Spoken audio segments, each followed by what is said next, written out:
बिस्मिल्लाहिर्रहमानिर्रहीम। अस्सलाम वालेकुम। मैं आसिम उस्मानी आपको अपने यूट्यूब चैनल पर वेलकम करता हूँ।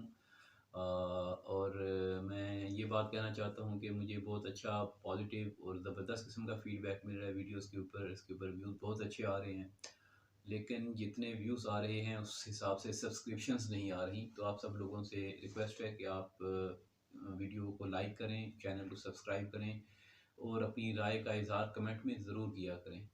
तो आज की वीडियो की तरफ चलते हैं। आज का वीडियो है तहारत के मसाइल बयान करेंगे हदीस की रोशनी में, जिसमें सबसे पहले वज़ू का मसला आ जाता है कि जैसा कि हमें पता है कि नमाज़ पढ़ने के लिए एक ख़ास तरह की पाकी ज़रूरी होती है, उसके लिए हम वज़ू करते हैं। तो वज़ू का तरीक़ाकार जो मोस्टली हम सब लोगों को पता ही है कि हाथों को धोना होता है, उसके बाद कुली करनी, नाक में पानी चढ़ाना, उसके बाद चेहरा धोना और चेहरे को इस कदर धोना कि सामने का सारा हिस्सा अच्छी तरह से धुल जाए। उसके बाद बाजू कोहनियों तक धोना, सर का मसा करना और पाँव धोना। इस सारे तनाजुर में एक बहुत अहम बात है, वो ये है कि सर का मसा है, उसके साथ गर्दन का मसा नहीं है, जबकि अक्सर लोग गर्दन का मसा भी वज़ू का हिस्सा समझते हैं। इसके साथ एक और चीज़ ये है कि अगर कोई बंदा मोज़े पहने हुए है तो मोज़ों के ऊपर भी मसा करना उसी तरह से जायज़ है, जैसे पाँव धोने के बराबर है। It's all about the concept of, एक सफाई का कॉन्सेप्ट है ये।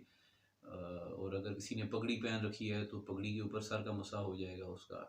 तो ये हमारे सफाई के से मुतल्लिक वो पैरामीटर्स हैं जो कि हमारा इस्लाम इसको, हमारा दीन इसको एसेंशियल पार्ट करार दे रहा है हमारी रोज़मर्रा की ज़िंदगी का। It's just like it was called कि सफाई निस्फ ईमान है, यानी कि आधा ईमान हमारा सफाई में है। और ये हमारी बुनियादी रोज़मर्रा की ट्रेनिंग में ये चीज़ होनी चाहिए।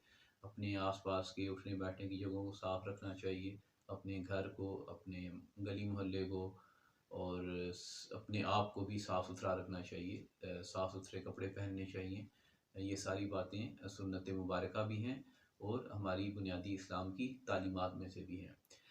अपना बहुत ख्याल रखिएगा। इस वीडियो को लाइक करें, चैनल सब्सक्राइब करें और शेयर करें और कमेंट ज़रूर करें। Thank you so much. अल्लाह हाफिज़।